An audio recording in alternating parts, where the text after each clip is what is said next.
AFR On Demand is brought to you by Breck Golf. Try Beaver Creek today, just 20 minutes from downtown Baton Rouge in the Zachary area. They've got a PGA Tour driving range, a short game practice area, 30 to 40-yard practice shots. It's a great place to chip and putt and practice if you don't have time for a full round. Book your tee time today, golf.breck.org, golf.breck.org. Matt Moscona. I'm very important. After further review. Say it one more time. After further review with Matt Moscona. And here we go. Live from the Raising Cane studio. Let's ride!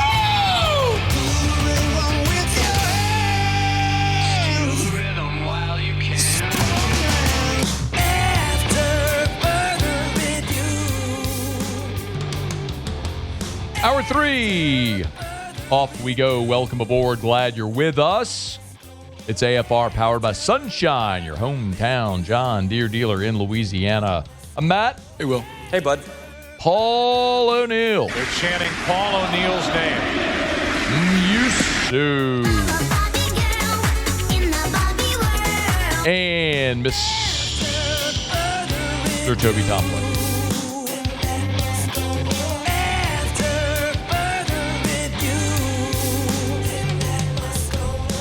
All right, we're here. Glad you are as well. It's 5 o'clock, quitting time. Glad you are driving home with us. The world continues to melt and react over the Brennan Sorsby thing. We'll get you some more conversation about that a little bit. Get a lot of good questions in via the text line. As remember, you can always text us 225-396-4400, 396-4400, or text the show line at 499-1045, 225-499-1045. Every year, ESPN puts out their future college football rankings. Our buddy Adam Rittenberg does the honors here with this write-up, but they're effectively trying to project how college football teams are going to look over the next 2 years. So in this case, the 26 and 27 season. Basically, fast forward a year and a half, when the season ends, a national champion's crowned at the end of the 2027 season, so in January of 28, how do these rankings look? And they do this evaluation based on 5 criteria. It's quarterback situation, offensive and defensive line outlook, roster management, star power, like how many All-Americans, national award contenders, all-conference contenders do you have, and then coaching staff. Those are the 5. So, for example, Georgia with Kirby Smart would rank really highly there with the coaching staff component of it, star power, roster management, all that sort of stuff. You would think Georgia would be very high in that list. The challenge for me with anything like this, and there's a reason why I'm bringing this up here today, because I really don't necessarily, we talk about it often, I don't like lists. Generally think that that's a lazy way to go about written content in the offseason. Let's just do a subjective list. The top 10 most biggest games of the whatever. But I understand people are craving college football content. They want it, and so you serve it up however you can. This is interesting because they try at least to put some type of objective data and metrics behind the whole thing. But I feel about this now as a predictive measure the same way that I feel about blue chip ratio.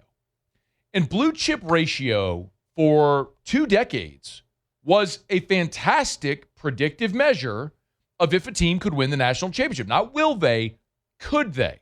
Remember, blue chip ratio was simple. It is simple. It was simple. Is more than half of your team 4- and 5-star players. That's it. If half of your roster, scholarship players, were either 4 or 5 stars, you could win a national championship. Going back to the start of the rating system, the 4 or 5-star rating system, every year, the national champion had a blue chip ratio above 50%. It's that simple. Until now with Indiana. And the point that I'll continue to make is the blue chip ratio doesn't hold water anymore because it has struggled to find out how to factor in transfers. And so it's irrelevant. Like the example I've given you, you look at LSU this past year, A.J. Halsey was a 3-star coming out of high school. But he ended up being LSU starting safety, one of the best players on the defense. Fernando Mendoza the man who won the Heisman Trophy would have been a negative on the blue chip ratio because he was a 3-star coming out of high school. Right? It doesn't make sense anymore. But this is interesting because I think of the results in particular because of something Lane Kiffin said and has sort of repeatedly said here throughout this offseason. Okay? So I'm not going to bury the lead or spoil the result for you. The number, I'll go through. When you look at their predictive measure, the number 1 team is Notre Dame. Again, this is over the next 2 years. Number 1, Notre Dame, 2, Ohio State, 3, Texas, Oregon's 4, Georgia's 5. So Texas is the highest ranked among the SEC, and then Georgia's next at 5.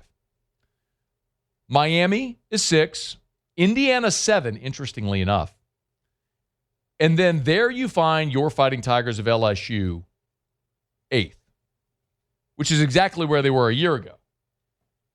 And what's so fascinating about this to me is a year ago, if you're thinking of, okay, well, roster management. LSU turned over more than 60 roster spots this year. What does that say about roster management? Offensive and defensive line. You have one contributor from your defensive line a year ago, Don McKinley, returning. You have one key starter, Braylon Moore, in your offensive line returning. Everything else is brand new.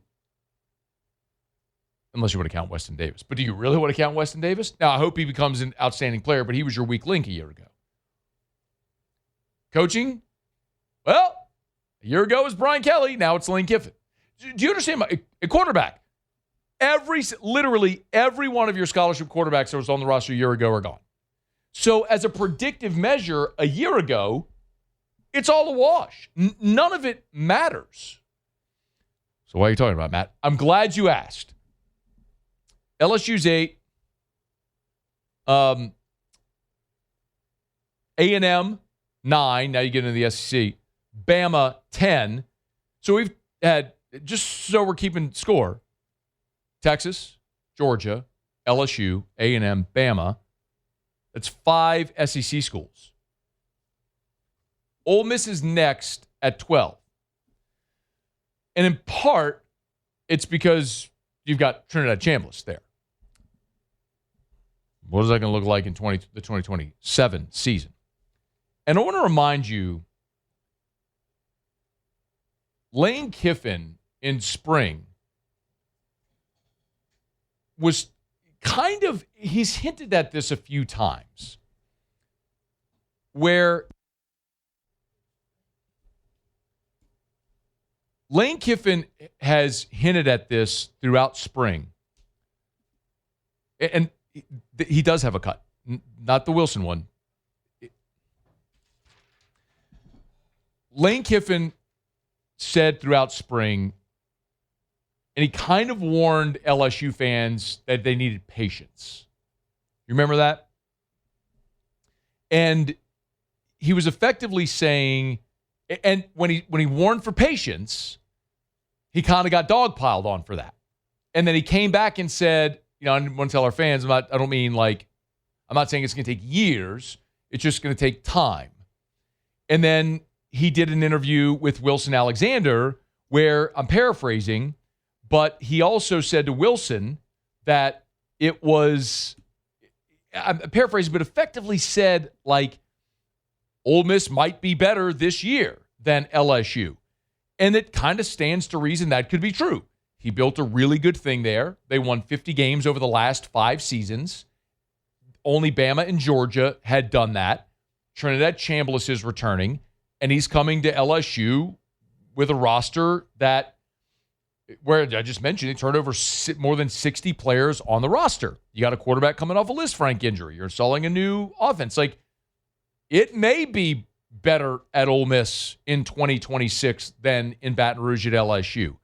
But when you look as a projective measure in the future, that's sort of what Kiffin is saying. And all that to say, this ESPN metric kind of points to that as well, saying that when you look at the coach and the resources and the roster and the quarterback and all the things that would be predictive measures, yeah, LSU probably is going to be better than Ole Miss long-term, despite what they set up. And the example that I've given you is You look at what, like when Nick Saban left, Les Miles inherited a talented roster, a stable situation, and continued winning. I don't think Les gets enough credit. But you could look to the flip side of that at a place like Miami when Butch Davis left for the Cleveland Browns. He left at the time what became the greatest college football team ever, and Larry Coker won a national championship in year one. And then in year two, they were back in it, lost to Ohio State, and then the erosion began. And you just saw the talent erode and everything fade. And then ultimately Coker got fired, and we know, and Miami just hasn't been back at that level until like literally now when they just played for a national championship 20 years later. So it's just interesting given the way Kiffin approached it this offseason. When he talked about, he preached patience and kind of got dogpiled on. And listen, I'm not sitting here preaching patience. You go spend $40 million on a roster, you better win, Jack. Like now. I'm not going to be sitting here in the fall if LSU's losing 2, 3, 4, 5 games going, well, patience. No, like patience doesn't exist anymore because of NIL in the portal. Indiana's the losingest program in the history of college sports, history of college football. Year one under Cignetti, boom, 11-1, they're in the playoff. You can do it quickly, and that's going to be the expectation at LSU. I do think it's interesting, though, because Kiffin has preached patience, and you're seeing this type of metric as a projective measure to say, yeah, LSU probably is going to be better off long-term than the place that Lane Kiffin left. Just food for thought on a June day. All right, it's After Further Review. We are brought to you by Our Lady of the Lake. Speaking of LSU, of course, Our Lady of the Lake is the championship health partner of LSU Athletics. And at FMOL Health, their team is more than 20,000 strong, delivering care across Louisiana and Mississippi as one connected, mission-driven health system. As a $5 billion health system with nationally recognized quality and not one but 2 exceptional workplace awards from Gallup, FMOL Health has built something people trust and continues to grow to meet the needs of the communities they serve. And when LSU needed a partner to care for their student athletes, they chose Our Lady of the Lake as their championship health partner because that tells you everything you need to know. That same level of care isn't just for athletes, it's for you, your family, and communities across the region. This is bigger than sports. It's about having a health system you can count on. FMOL Health, Our Lady of the Lake, and LSU. Together, we roar. Learn more at olrmc.com/LSU. All right, glad to have you hanging out with us here on a Tuesday edition of AFR. We are powered by Sunshine, your hometown John Deere dealer in Louisiana. Going to knock out a break. We'll circle back and get to some more college football talk at the bottom of this hour. But it was interesting. Chase Young was a guest on the Insiders on Tuesday and talked a little bit about his expectations for this year and growth for the defense and all that. And Chase Young's such a fascinating character on this Saints team because of what his career has been, the expectation he came through, the immediate success, the injuries, now this sort of second or maybe even third iteration of his career because of the trade and then signing with the Saints after going to the Niners. So we'll talk a little bit about that, and we'll let you hear from Chase Young when we continue. Glad you're hanging out with us on a Tuesday edition of AFR. After Further Review. Get Gordon. Get it done. Gordon McKernan Injury Attorneys. You've been injured in an accident. It's not your fault. Do what injured people in our state have done for 3 decades. Get Gordon and get it done. And get to the garage. Of course, the Garage podcast studio is just another way that Gordon gives back to the communities he serves. So the garage is it's quite literally the garage in Gordon's satellite office across I-10 from his primary office, right there in front of the Crown Plaza. And they converted the garage into a podcast studio. So if you're someone who wants to do a podcast or does a podcast, Gordon offers this as a free service to this community. Just log on or call over at the garage, schedule a time, and they'll film, edit, produce your podcast for you and give you it all wrapped up, packaged nicely. Just another way that Gordon gives back to the communities that he serves. Remember, if you've been injured in an accident, it's not your fault. Do what injured people in our state have done for 3 decades. GetGordon.com. Get Gordon and get it done.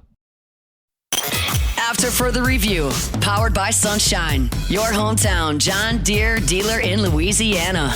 Well, she ain't into cars or pickup trucks, but if it runs like a deer, man, her eyes light up. She thinks my tractor's sexy. I roll along here in hour number 3. Thanks for hanging out with us. We'll get to Chris Lowe's had himself an offseason. He had an exclusive with Trinidad Chambliss. He had an exclusive with Lane Kiffin. He had an exclusive with Pete Golding. Now he's had an exclusive with Dabo Sweeney. Right, a lot of features about some interesting characters in this season in college football. Dabo said a few things I want to get to. And listen, we're not a Clemson show, but LSU does open the season with Clemson. So naturally, we are, as Clemson is sort of migrated into our ecosystem, into our orbit, like things that happen at Clemson are going to be notable here. So we're going to follow them in the offseason because it's going to be naturally interesting for LSU season opener with Clemson coming to Baton Rouge on September the 5th. So we'll get to that here in about a dozen minutes or so.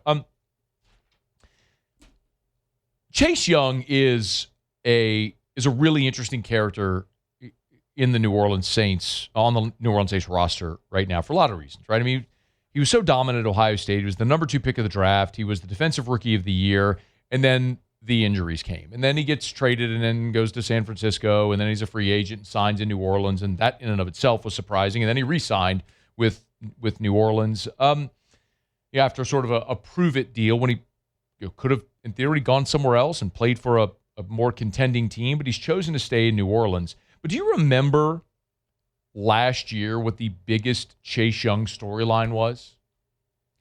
Chase Young missed the first 5 games of last season with that calf injury.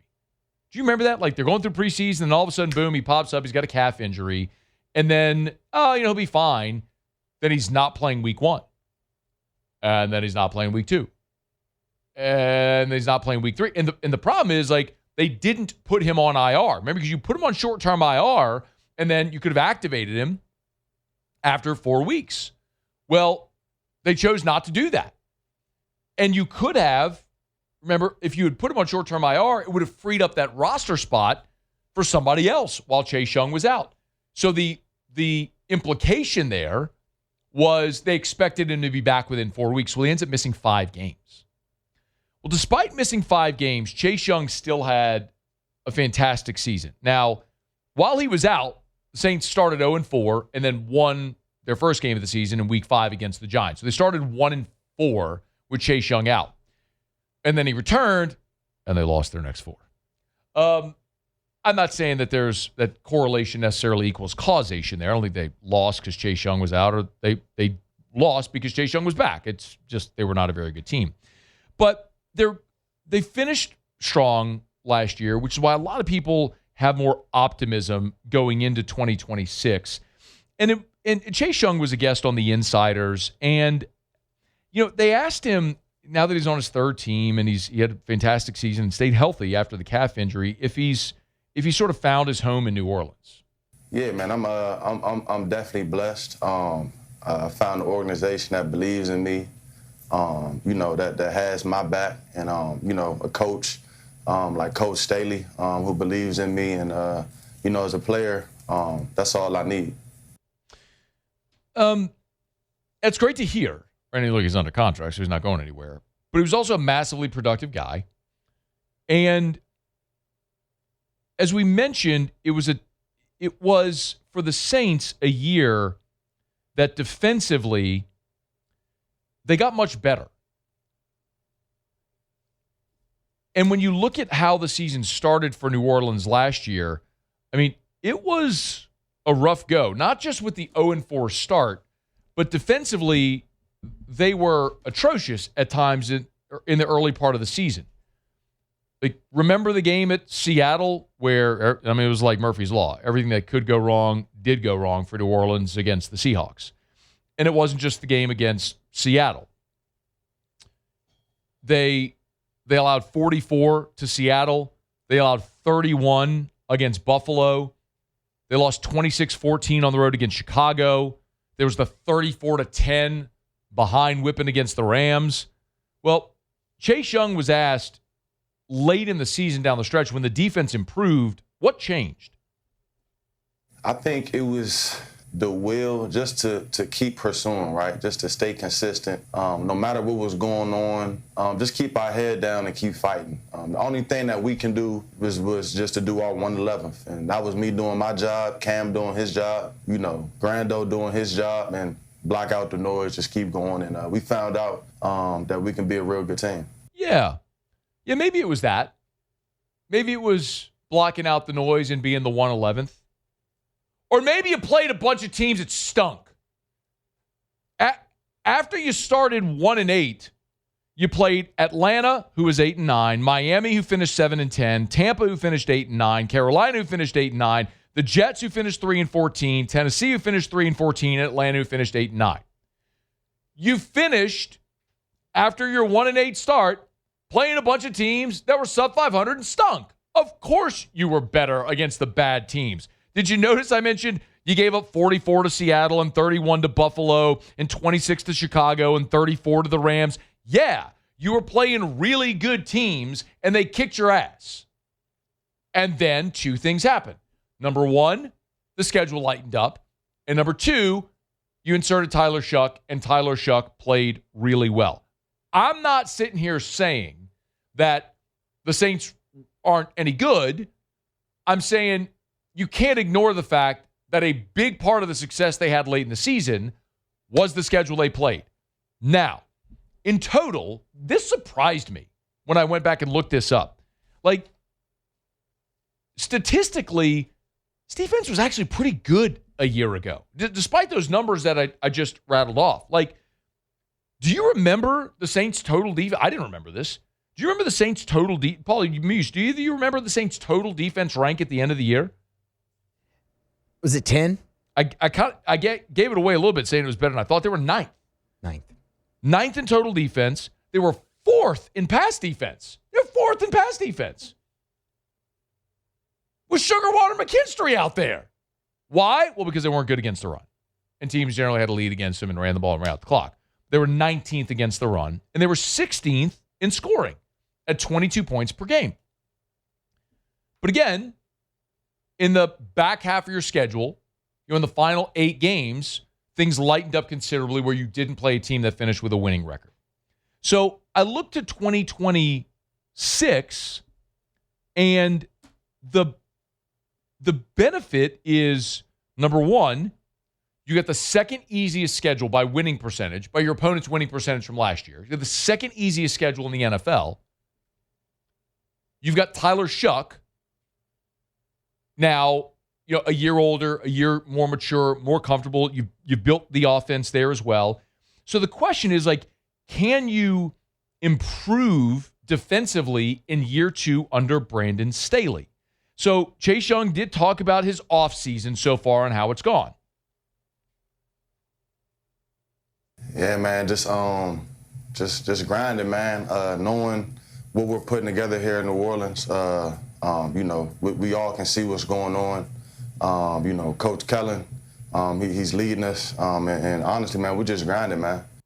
So when I look at New Orleans, which was 9th in the NFL last year in total defense, you obviously lose to Mario Davis, but you bring in Caden Ellis.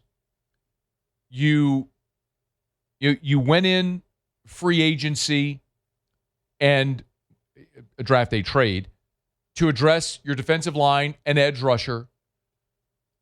Free agency with Caden Ellis at linebacker. Hopefully, you've improved your defense to where you can build year 2 under Brandon Staley. And if you were 9th in the NFL in total defense last year, 16th in scoring, how much better can you be? Can 22.5 points per game drop to 19 or 20 points per game? Then all of a sudden, an improved offense complementing that defense against a weak schedule gives you confidence that maybe the Saints are going to go over their win total coming up in this year. And that's the other thing that Chase Young was asked about was the Saints offense. And with the new pieces and Tyler Shuck a year old, remember a year ago at this point, it was still a 3-man competition for the starting job. He was asked if he's noticed a difference in the offense so far. I'm definitely excited. Shuck leading the way. Young guy, Jordan Tyson, We definitely brought in a lot of key pieces that we needed. Travis. So as everybody on defense, we're all excited just to watch our offense go. Even in 7-on-7, we can feel that it's more heat just going behind us and things. It's balls going over our head, and it's a lot more going on. So we definitely just excited to see them guys rock. Chase Young, hopefully a really strong season ahead of him for the New Orleans Saints. A long way to go still in this offseason. I would love to see him stay healthy this year. But, a guy that we talk all the time about Cam Jordan, his 10.5 sacks. We might forget that Chase Young last year had 10 sacks. And remember, he missed 5 games. He missed the first 5 games of the season, had a double-digit sack season. So, and 11 TFLs. So stay healthy, play 17 games. How much can you build upon that this year in year 2 under Brandon Staley? There's a lot of reasons to be excited about this Saints team. And I'm not sitting here telling you I think they're going to be a contender, because I don't. But I do think they're going to be a team that progresses from a year ago, improved its weaknesses, and are playing a bad schedule. A weak schedule that should net them more than the 6 wins they got a year ago. And who knows, maybe it pushes close enough. Look, 8-9 won the division last year. Can you get to 9-8? If so, maybe you're back in the playoffs for the first time since the COVID year. All right, we're brought to you by Lee Michaels Fine Jewelry, LMFJ.com, LMFJ.com with 9 locations. There's a Lee Michaels in Louisiana near you. Baton Rouge, New Orleans, Lafayette, Shreveport. You can always shop them online at LMFJ.com, LMFJ.com. You see a lot of these photos on social media of folks getting engaged on their beach trip, right? The beautiful sunset, the sandy beach, getting down on bended knee. If you're planning an engagement, you need to go by Lee Michaels. Buy the ring where Louisianians going to get engaged for 4 decades. Lee Michaels Fine Jewelry. LMFJ.com, that's the website, LMFJ.com for Lee Michaels Fine Jewelry. They're always going to get you the best customer service and a beautiful diamond hand-inspected by a family member before it goes in the case. You will never see a man-made or lab diamond at Lee Michaels. Every single diamond is a natural diamond from the finest diamond mines in the world. Scott goes on these diamond buying trips internationally to always bring the best selection home here for us. And if they don't have what you want, they'll find it. If they can't find it, they'll make it. And they accept returns. Like if she's not thrilled, they'll take it back. Pick something else. It's Lee Michaels Fine Jewelry. LMFJ.com. LMFJ.com for Lee Michaels Fine Jewelry. All right, we are rolling along here. Jimmy will be here in 15 minutes for Otter Locks. Let's find out what we're betting on tonight. Jimmy is missed on these NBA Finals. He was on the Knicks yesterday, looking to make it, looking for the Knicks to go 3-0. So if I'm not mistaken, I think he's over 3 in these finals on his picks. But I don't know. We'll see if we can pick it up tonight. See what we got. Otter Locks are always free over at LouisianaSports.net, usually published about the time we start the show, around 3 o'clock Central. So if you want to get Otter Locks and get ahead of it before lines move and shift a little bit, make sure you get it over at LouisianaSports.net. Everything always free over at LouisianaSports.net. And I told you this week, man, we launched the new updated version of LouisianaSports.net. It's our 3rd iteration of the site, and we're thrilled with the way that it looks. So please go check it out. Explore the site. Give us some feedback. We appreciate it. The site's there for you, so please go enjoy it. And if you have feedback or something you'd like to see, let us know. All right, it's after further review. We'll knock out a quick break, come back, answer some of your questions, get some good questions about the Sorsby situation. I do want to talk about a few things that Dabo Sweeney said in his interview with Chris Lowe. We'll get to it next on AFR. After further review. Man, this is an awesome time of year. Patio and pool season. I'm not made for the cold weather, y'all. I wish it would be 110 every day over like -10, because that means I could drink me a cold beer and hop in my pool, throw some meat on the grill and cool off jumping in the pool. I love that. It's such a part of my family's every day. Like I get home, we put Drew in the pool. If you're thinking about putting in a pool, if you ever thought about putting in a pool, maybe you have a pool that needs to be updated, remodeled, renovated, you need Duplessis Pools. DuplessisPools.com, DuplessisPools.com. Now listen, I know you get inundated with pool company ads, and there's a lot of them out there. And so you might wonder, like, how do you differentiate? Well, the thing that I always love to talk about with Derek Duplessis and Duplessis Pools is the quality of their work. Everyone will build you a beautiful pool. At Duplessis, they offer a 10-year workmanship warranty when the industry standard is 1 year. They stand behind their work. Start designing it today. DuplessisPools.com. After further review, powered by Sunshine, your hometown John Deere dealer in Louisiana. She likes the way it's pulling while we're tilling up her land. She's even kind of crazy about my farmer's tan. LSU's going to welcome Dabo Swinney and the Clemson Tigers into Tiger Stadium on September the 5th. Dabo entering his 18th season as the Clemson head coach, which is so wild because I was doing a show on a different station at the time when Dabo became the interim coach at Clemson and then ultimately the permanent head coach. And if you remember, man, like Clemsoning was a thing. Do you remember when we used to say Clemsoning to describe teams that would choke, couldn't win the big one? Well, then all of a sudden, Deshaun Watson shows up, and then Sunshine follows, and they go to 4 title games in 5 years and win 2 of them. And nobody says Clemsoning anymore. That narrative got just punted, and Dabo has become a Hall of Fame coach. I mean, he is a college football Hall of Famer, it's undeniable. But I believe, and I think many of you do as well, that he's also a guy that is going the way of a lot of these coaches that refuse to adapt in this era, and they're regressing. Dabo gave an interview to Chris Lowe at ESPN.com, and I think the hardest thing for I'm trying not to say someone like Dabo, because I'm not just talking about a football coach or him in particular. I think it's people in life who refuse to acknowledge the need to adapt. Like,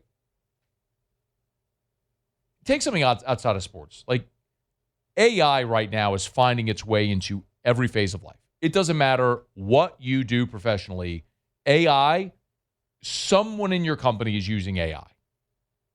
Like here, we use AI. We're not creating content with AI, but every day we use AI to optimize YouTube headlines and descriptions and SEO terms and podcast descriptions and all different types of stuff. It's essential.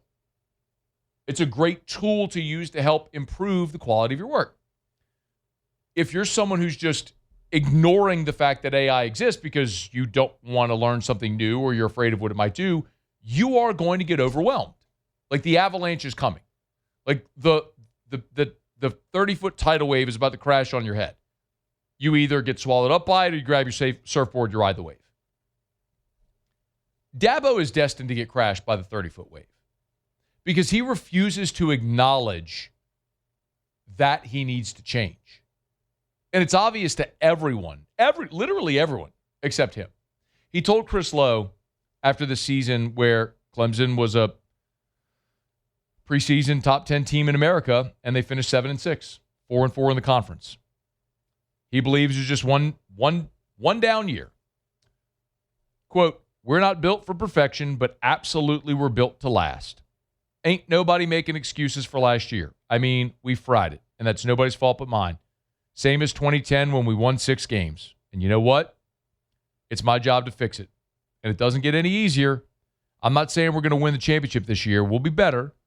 You got different challenges now, but we got enough here at Clemson to compete with anybody." And then he goes on. There are false narratives. Or there are narratives, there are facts. We haven't been as consistent as we like to be, but who has? Name the teams who have been to more playoffs than we have the last 6 years. Name them. It's a very short list. Alabama, Georgia, Michigan, Ohio State. And yeah, it's also a fact we've fried some games and not been as good as we need to be. That's incredibly frustrating. We've not been as good at home as we've been in the past. So yeah, those are absolute facts, 1,000%. But perspective is more important. If you took the names and logos off, looked at the totalities of the program, you say, yeah, sign me up for that, what we've done the last 6 years. Not talking about for a decade, I mean this decade. And just because we haven't been as consistent, we're still 7th in wins with 3 ACC championships. Okay. You got 3 championships in a bad league. Do I need to remind you Duke won the ACC championship a year ago? Is that what you're striving for, to be Duke? Like, here's the reality that he doesn't want to acknowledge. In 2015, when they lost the national championship game, through 2019, that 5-year span, Clemson went 14-1, 14-1, 12-2, 15-0, 14-1. They played in the national championship 4 times in 5 years. And the 1 year they didn't, they lost the Sugar Bowl where they went 12-2. They were 12-1, lost the Sugar Bowl. Yo, like 4 times in 5 years, Clemson played for the national championship. They were the only thing that threatened Alabama in that era. Since then, remember their losses in that stretch, 1-1, 2-0, 1-2. They didn't lose more than 2 games in that 5-year stretch. Since then, 10-3, 11-3, 9-4, 10-4, 7-6. So their losses have gone, and by the way, Dabo, I'm not talking about a decade, I'm talking about this decade. 3, 3, 4, 4, 6. I call that a trend. I don't know what you want to call that. I call that a trend. So he can say, yeah, we've been to the playoff. Yeah, you did go to the playoff in 2024. When Miami choked, you lucked into the ACC championship game and beat SMU, which you're going to hang a banner for that? I would guess you probably did because you won the ACC. But you were a 4-loss team. I mean, I don't know how that's the thing that you look and say, yep, we got them right where we want them. When it's that meme of the little dog in the house with everything on fire, and it's like, this is fine. Like that feels like Clemson and Dabo, and everyone else recognizes it except the guy who could actually do something about it. And now Clemson comes to Baton Rouge an 11.5-point underdog. You know, the thing I'll say about, because there are parallels to someone like Dabo and Brian Kelly, right? They're of a different era of coach. And the thing that I'll say about Kelly is when he showed up at LSU, his objective of building a roster was he wanted to build and develop, recruit and develop through the high school ranks, and then supplement in the transfer portal. He didn't want to build a roster through the portal. But Brian Kelly realized after 2024 they had to go heavier in the portal. And they signed the #1 portal class last year. Like, to his great credit, he did something different, which was uncomfortable for him. Now, it didn't work.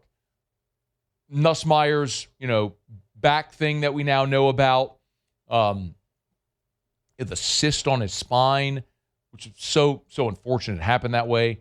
What could this team have been had that worked out?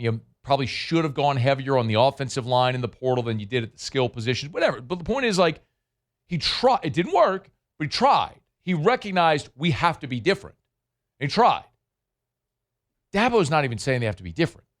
Like, he's trying to gaslight everybody into believing Clemson's still a contender because he's compounding over the last 5 years and saying, look how good we've been over the last 5-6 years.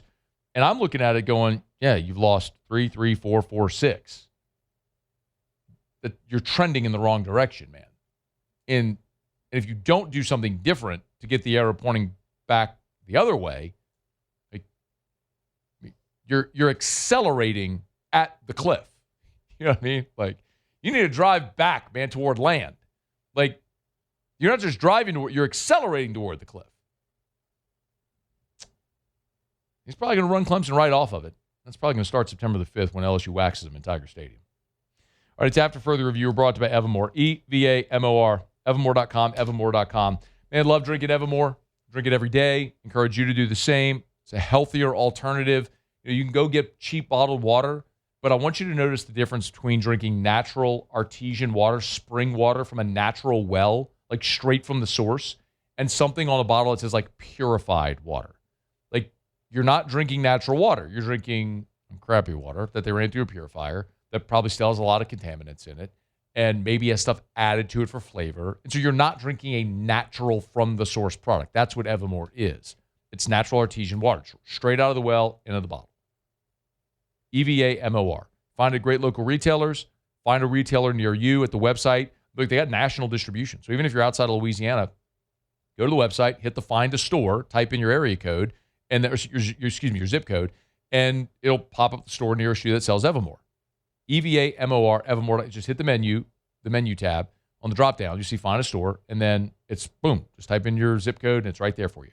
EVAMOR, Evermore.com. You can buy it online as well. Drink Evermore. All right, y'all. It's After Further Review. Thanks for hanging out with us here on this Tuesday edition of AFR, powered by Sunshine, your hometown John Deere dealer in Louisiana. We got one segment to go. We always wrap it up the same way. Jimmy will be here for Otter Locks. We'll find out what we're betting on tonight. So don't you move. It's AFR. AFR.